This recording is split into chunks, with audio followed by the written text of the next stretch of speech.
Então, boa noite a todos os irmãos e irmãs. Sejamos todos bem-vindos a esta casa de reflexões, de estudos, de busca por aproximação com o Mestre Jesus, com as suas energias de paz, de harmonia espiritual.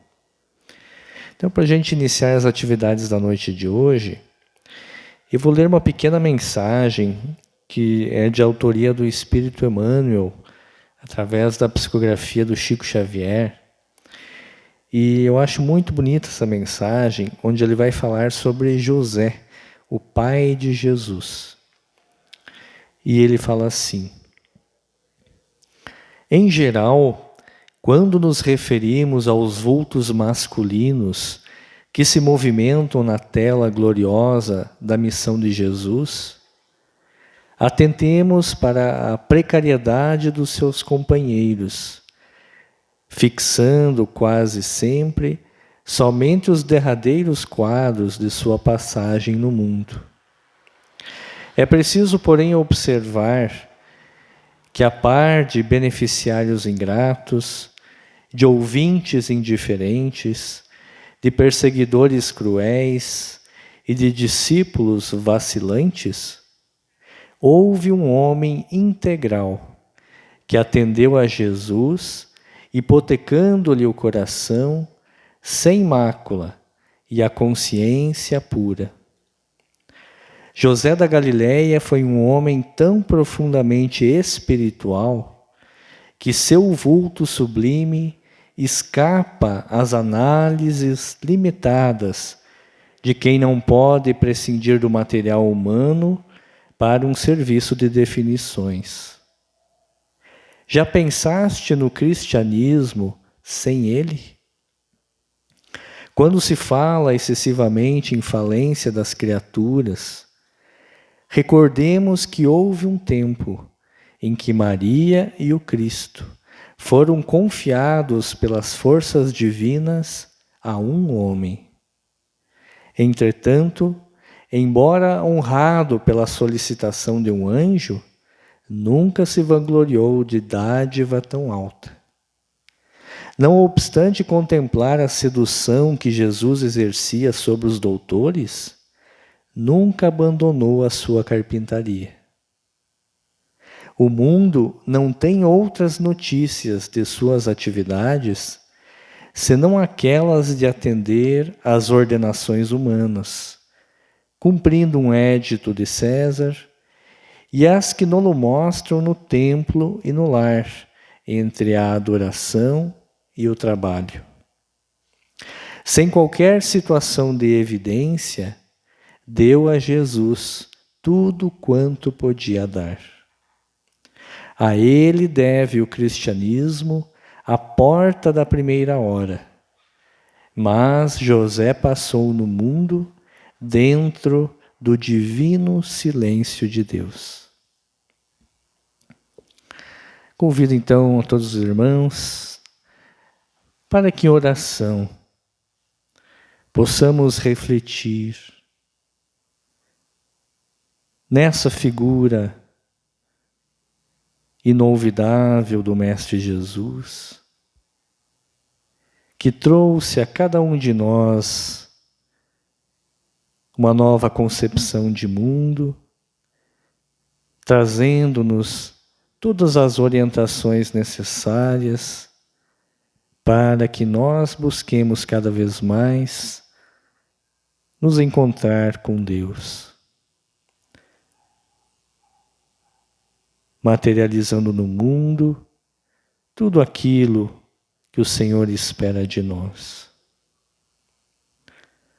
Por isso, Senhor, nos encontramos neste momento para refletirmos em torno da Tua mensagem, dos Teus ensinamentos, através dos Espíritos amigos que trouxeram através do Espiritismo todos esses conhecimentos de uma maneira fácil à nossa compreensão.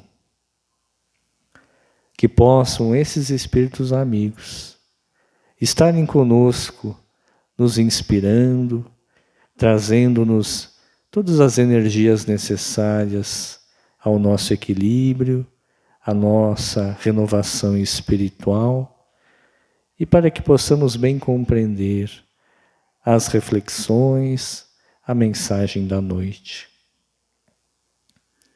Rogando então a Tua inspiração, Senhor, é que iniciamos as atividades da noite. Que assim seja. Meus irmãos, o tema da noite é uma pergunta provocativa. Esta pergunta: quem deve temer a morte? Quando a gente fala do tema morte, ou mais comumente no meio espírita desencarne, né? Sair da carne, o retorno à vida espiritual, ainda é motivo de grande tabu, porque é conhecido pelas pesquisas que o medo da morte ainda é o mais comum dentro da coletividade, né? Raros somos nós aqueles que tratam este tema com toda a tranquilidade, com desenvoltura. E a pergunta que a gente faz: será que nós devemos realmente ter medo da morte? As religiões, de uma forma geral, no decorrer da história, mantiveram esse conhecimento da pós-vida ainda muito nebuloso, muito misterioso, muito indefinido. E aí é natural que a gente tenha medo do desconhecido. Tudo aquilo que a gente não sabe aonde está pisando, a gente receia sobre as consequências, né? Mas quando vem o tempo que Kardec faz as suas pesquisas e vai se debruçar sobre o fenômeno da morte e do intercâmbio do plano espiritual com o plano físico, o Espiritismo vai então degustar toda essa fenomenologia e vai trazer para nós conhecimentos que a gente costuma dizer que o Espiritismo matou a morte. Para o espírita que estuda, que compreende as leis que foram trazidas pela espiritualidade, claro que a gente não pode subestimar o fenômeno da morte. Tanto para os que ficam, quando há o desencarne de alguém querido, existe a ausência do ser que nós amamos e que nós não temos mais aquele corpo para abraçar, não ouvimos a palavra, não temos o afeto material daquele ser. Isso é uma ruptura, efetivamente. Principalmente para aquele que vai, porque aquele que desencarna, ele deixa para trás não só os seus entes queridos, mas deixa também as suas rotinas, os seus amores pelo trabalho, pelas suas atividades, pela sua plantação no mundo, que de uma hora para outra, às vezes acontece, tudo isso é interrompido. E queiramos ou não, todos nós, quando nascemos aqui, quando recebemos esse corpinho novo, nós recebemos um ego novo, uma nova personalidade, um CPF, uma forma de se relacionar com o mundo no tempo atual. E, ao retornar ao plano espiritual, este sujeito, este CPF, essas circunstâncias, realmente ficam para trás. Então a gente não subestima o fenômeno da morte. Não é como quebrar uma unha, né, que vai crescer novamente. É fato que é um fenômeno importante dentro do nosso estágio evolutivo. Mas o Espiritismo vai nos demonstrar que há a morte só da casca, só do corpo de carne e osso. O nosso espírito imortal vai seguir a sua jornada de aprendizado. E aí eu vou trazer algumas reflexões que são principalmente do espírito André Luiz e dos seus mentores espirituais, Porque esse Espírito André Luiz vai trazer, através do Chico Xavier, uma série de livros que é uma coleção da vida no plano espiritual, a vida no mundo espiritual, em que ele vai nos trazer as suas experiências, desde o momento em que ele desencarnou, que ele morreu, até a sua estada no plano espiritual, nas diversas instâncias onde ele passou. E lá no início da primeira obra, chamada Nosso Lar, que quem não leu ainda é um convite para que leiam, porque ela quebra muitos tabus, né, que a gente ainda tem sobre o mundo espiritual.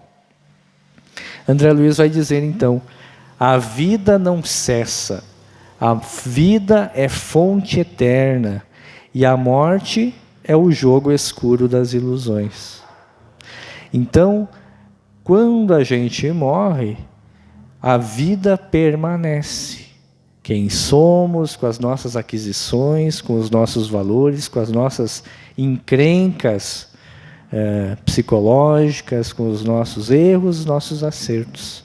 Seguiremos a mesma pessoa que somos.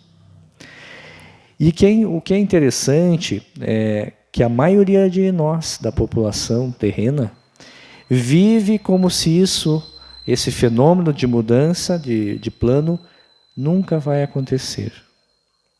Então há uma resistência materialista muito grande, tanto por parte da ciência, por parte dos meios de comunicação, daqueles que influenciam a massa.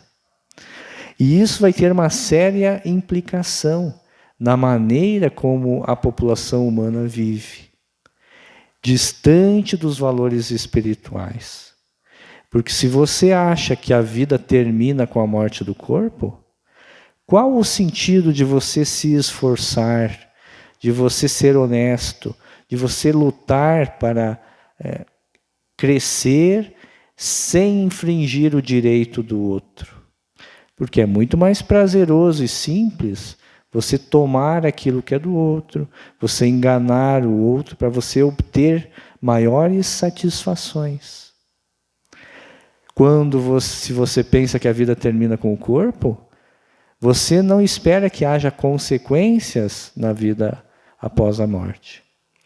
E aí a doutrina espírita vai nos falar sobre essas consequências da maneira como nós vivemos no pós-morte. Então André Luiz, nesse primeiro livro, Nosso Lar, ele vai nos falar de uma série de dimensões espirituais. E imaginemos uma série de círculos ao redor do planeta Terra. Quanto mais distantes esses círculos são da crosta planetária, mais são evoluídas essas dimensões espirituais. Uma matéria mais elevada, uma vida mais feliz. E as regiões mais próximas à crosta no plano espiritual, que às vezes está aqui bem na frente do nosso nariz, aqui o mundo espiritual está em qualquer lugar. Nas regiões mais próximas à crosta, são dimensões mais materiais, mais tristes, mais ligadas ao sofrimento, porque tudo está de acordo com o nosso tom vibratório. Quanto mais vivemos, sentimos, falamos no bem, cumprimos as leis divinas, melhor é o nosso tom vibratório. E aí a consequência é que a gente vai estar numa condição espiritual de muito mais tranquilidade e alegria. Mas aqueles que se enveredam pelo caminho do crime, pelo caminho da desonestidade, da corrupção, dos vícios, o que a gente pode esperar? O tom vibratório é um tom muito ligado ainda à matéria aqui, ao plano físico. E aí a gente vai ver então uma multidão de pessoas sem conhecimento espiritual, que não viveram por isso o espiritual aqui, no plano físico, e que se encontram perdidas no plano espiritual. Totalmente sem rumo, sem perturbadas do ponto de vista mental e espiritual. E o plano espiritual, ele é tão complexo quanto são complexas as paisagens aqui no plano físico. Nós temos desde regiões urbanizadas, onde as pessoas vão receber um acolhimento próximo ao que viveram aqui no plano físico, como outras regiões de caráter mais rural, de acordo com as experiências que as pessoas tiveram aqui no plano físico. Então, no plano espiritual tem cidades? Tem cidades. Tem áreas de campo? Tem áreas de campo.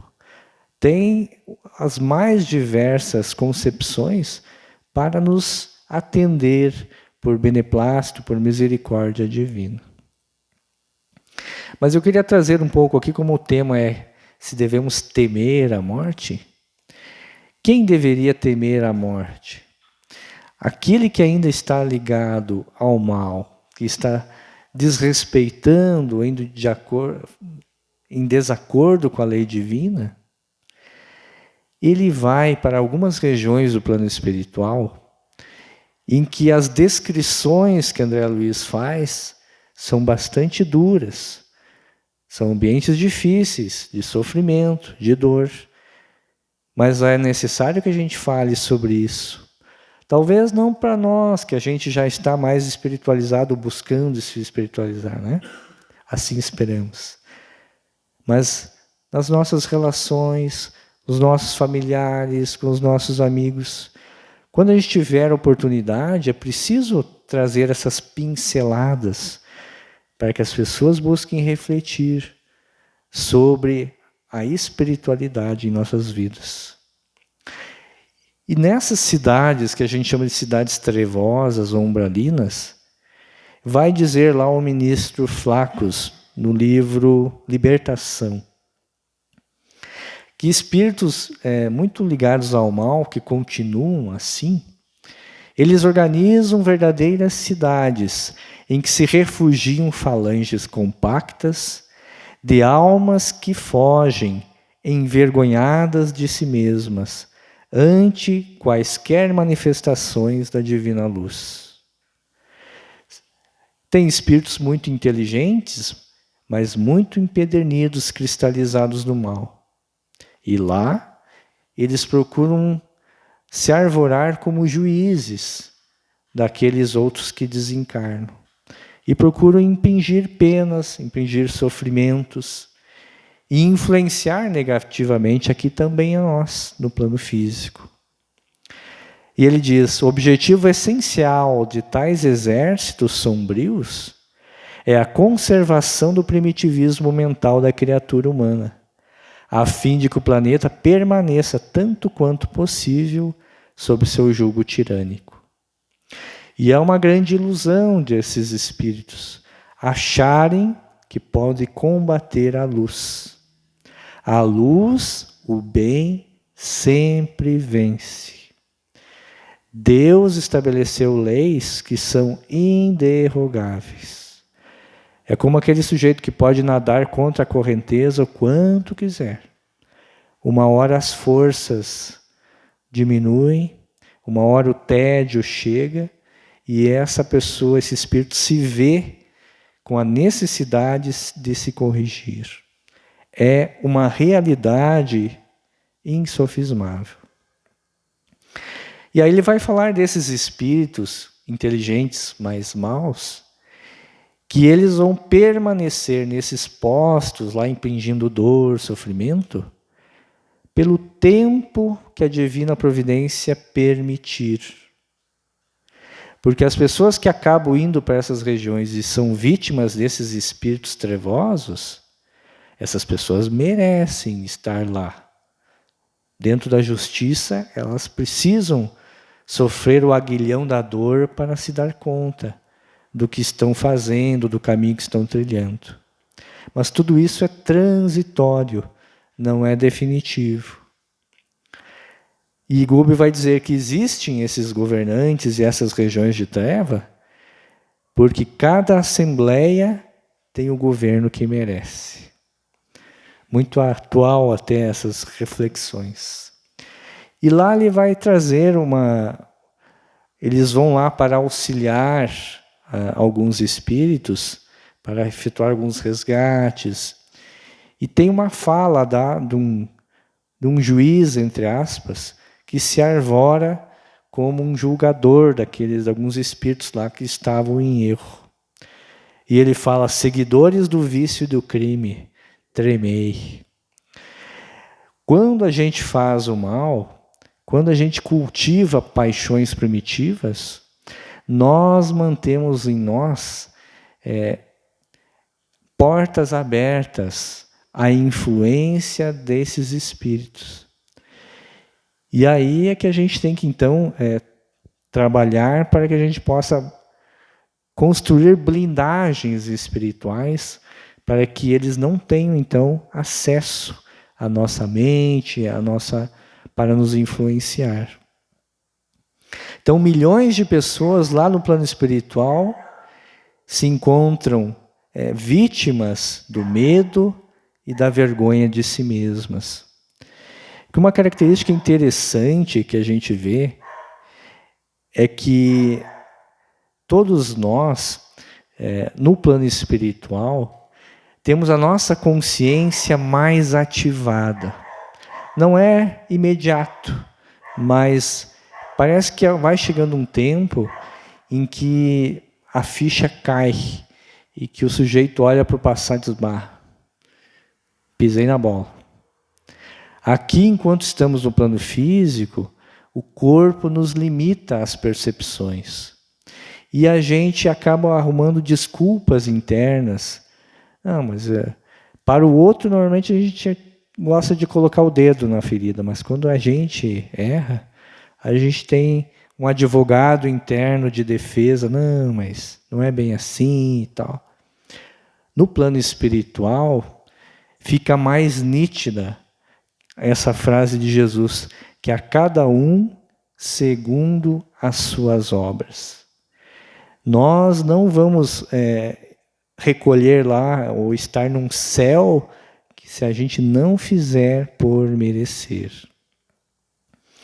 E algo interessante o Gubbio fala, que 3/4 partes da população, quando a gente dorme no corpo, nosso espírito se desdobra, ele se afasta temporariamente do corpo.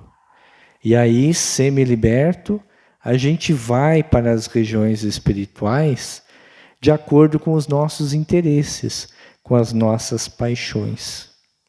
E boa parte da população, durante o sono, vai para essas cidades de treva. Porque os sentimentos, os desejos que são cultivados são de baixa vibração. Há um orador espírita que fala muito que boa parte da população vive com as preocupações, do estômago para baixo. Vive as sensações do corpo, os prazeres do corpo. E não tem grandes ambições, grandes metas espirituais. Então é importante que antes que a gente durma, a gente faça uma prece e peça para os mentores espirituais que nos levem para cursos, para locais de luz, onde a gente possa aprender coisas boas, coisas que vão nos trazer crescimento. Muitos crimes e muitas coisas que surgem aqui no mundo tiveram origem nessas influências, nesses planos espirituais negativos. Então a lei divina jamais se equivoca. E ninguém foge de si mesmo. É claro que a misericórdia divina é muito grande. E a gente, dentro das nossas limitações e do nosso patamar, a gente recebe inúmeros créditos e recebe essa compreensão da lei de que ainda somos muito ignorantes. Então é evidente que Deus não espera de nós ainda a santidade que nós não temos. Mas Ele espera que a gente viva praticando aquilo que a nossa consciência já fala. Porque às vezes a gente não se dá conta ainda de muitas coisas que a gente poderia fazer no bem, muitas coisas que a gente poderia evitar que a gente faz, e que ainda a gente não entende como é errado, porque o nosso patamar ainda não chegou naquele mais elevado. Mas aquilo que a gente sabe que é errado, aquilo que a gente sabe que a consciência nos diz, isso aí, se fosse com você, você não ia gostar. O que Deus espera de nós, não faça. Porque mais cedo ou mais tarde isso vai ter consequências. Então André Luiz nos diz, no mundo espiritual, de certo, a autoridade da justiça funciona com maior segurança. Embora saibamos que o mecanismo da regeneração vige antes de tudo na consciência do próprio indivíduo. Então lá no plano espiritual, não esperemos que os mentores coloquem o dedo em riste e dizem, olha que você fez isso, você fez aquilo outro. Mas a nossa memória, nossa consciência aguçada é que vai ser o grande juiz e que vai buscar justiça. Então o espírito no plano espiritual, o espírito em qualquer parte, move-se no centro das criações que desenvolveu. E eu sempre lembro de um relato do André Luiz, onde um avô dele se encontrava numa região dessas de treva no plano espiritual. E se encontrava pegando um lodo e mantendo aquele lodo junto ao peito. E para ele, para esse espírito, eram tesouros, eram moedas, porque ele era uma pessoa que aqui era muito apegado aos interesses materiais, e quando desencarnou, essa fixação no ouro, nas propriedades, manteve ele nessa espécie de demência mental. Então, cada um de nós vai buscar no plano espiritual e vai encontrar o clima compatível com o que nós alimentamos. Cada mente vive na companhia que elege. E lá nós vamos encontrar espíritos, outras pessoas, que são afinizadas com nós. Então os materialistas, esses apegados, vão se afinizar e vão mantendo núcleos muito próximos, por tom vibratório, por sintonia espiritual. Cada posição além da morte é ocupada por aquele que a deseja e procura. Uma pessoa que aqui se dedica a fazer o mal, estar numa quadrilha, no plano espiritual, ao desencarnar, vai estar numa quadrilha buscando fazer o mal. Ela vai seguir a mesma toada. Uma pessoa que aqui se dedica ao bem, a auxiliar o próximo, no plano espiritual vai encontrar mecanismos de continuar trabalhando no bem, nas diversas áreas, na saúde, no ensino, nas diversas áreas do conhecimento. E aí a reflexão importante para nós que ainda estamos aqui no plano físico é o que o Gubbio diz. A vida física é puro estágio educativo dentro da eternidade. É um estágio, um breve período de tempo. E a vida física, a ninguém é chamado a fim de candidatar-se a paraísos de favor, e sim a moldagem viva do céu no santuário do Espírito. Pelo máximo aproveitamento das oportunidades recebidas, no aprimoramento de nossos valores mentais, com o desabrochar e evolver de sementes divinas que trazemos conosco. Então nós somos alunos em diversos estágios de conhecimento, de elevação. E alguns já estão em lições mais complexas, mais difíceis, outros em lições mais simples. Mas cada um de nós vem com um material para ser trabalhado, para ser desenvolvido. E o nosso destino é a perfeição relativa, é a luz a ser desenvolvida dentro do nosso coração. Então Emmanuel diz, a luta humana é a sua oportunidade, a sua ferramenta, o seu livro. Cada circunstância que nós enfrentamos aqui na vida física é a lição, é o momento do testemunho, é o momento do aprendizado. E se a gente bem aproveitar, nós vamos nos enriquecer e ao retornar ao plano espiritual, cada vez mais nós vamos retornar em situações de maior alegria, de maior felicidade, de maior bem-estar espiritual. O nosso maior sofrimento é porque ainda somos distantes da prática da lei divina. Quanto mais praticarmos a lei divina, mais esses acréscimos de alegria chegarão em nossa vida. E Guber fala algo importante, que todos somos satélites uns dos outros. Nós influenciamos e somos influenciados. E aí a pergunta, qual o tipo de influência que nós estamos produzindo aqui no plano físico? Na nossa família, no nosso ambiente de trabalho? Será que nós estamos dando exemplos de honestidade, de caráter, de auxílio, de prática das leis que Deus nos pede? Será que a caridade é um elemento presente na nossa vida? Quais as vibrações que nós colocamos no nosso ambiente? São ambientes de tranquilidade? São ambientes de paciência, de tolerância?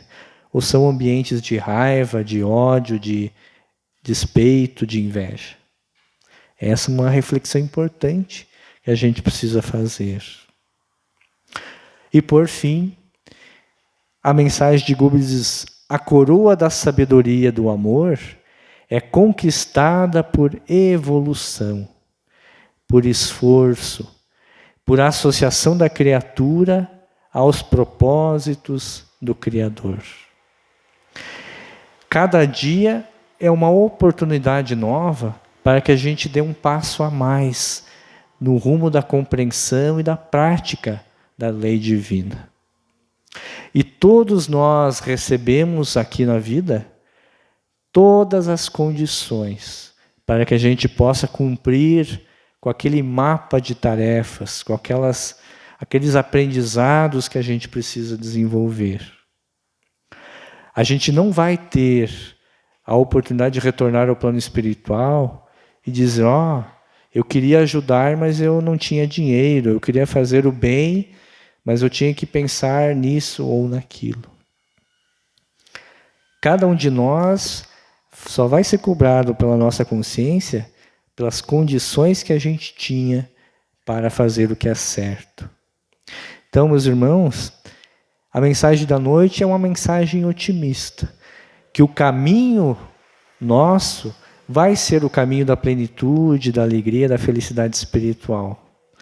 Mas é uma mensagem de alerta a todos nós, para que a gente se mantenha, como diz o Cristo, orai e vigiai. Vigilantes em relação às sugestões, aos pensamentos, aos sentimentos que estamos cultivando. Então, meus irmãos, vamos nesse instante buscar através da prece novamente o contato com essas forças espirituais do mundo espiritual elevado, com esses espíritos das falanges do Cristo, te agradecendo, Senhor, por mais esse dia aqui na Terra. Obrigado, Senhor, por todas as proteções, as inspirações, os livramentos, todas as circunstâncias em que a Tua inspiração nos protegeu de caminhos escuros, nos livrou de males, nos mostrou o rumo certo. Obrigado, Senhor, pelas bênçãos do lar, do trabalho, da saúde, do discernimento, do contato com esses valores espirituais que nos auxiliam, que nos fortalecem. Te pedimos, Senhor, por todos aqueles irmãos que conhecemos, nossos familiares, nossos amigos, pessoas que sabemos estarem passando por provações, por expiações, que não puderam estar aqui neste ambiente, que possam, esses túneis de luz, levar essa vibração de paz a cada um desses irmãos que nós agora mentalizamos. Que possamos visualizá-los recebendo esta luz,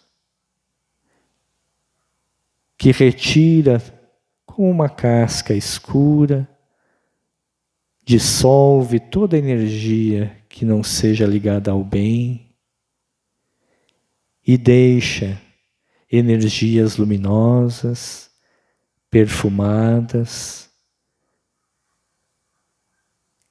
que inspirem essa ou essas pessoas a esperança, a fé, a boa vontade. Pai nosso que estais em toda parte, santificado seja o teu nome. Venha a nós o teu reino de amor. Seja feita a tua vontade, tanto na terra como no céu. O pão nosso de cada dia nos dai hoje. Perdoa as nossas ofensas, assim como perdoamos aqueles que nos têm ofendido.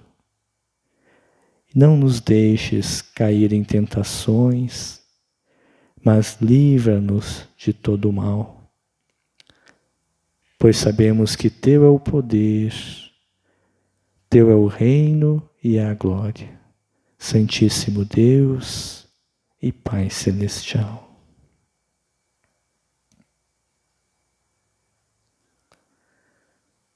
Meus irmãos, o passe foi ministrado, que possamos retornar aos nossos lares, com essas energias de amor que os Espíritos amigos nos emanam com tanto carinho. Uma ótima semana a todos, muita paz, muita luz a todos nós.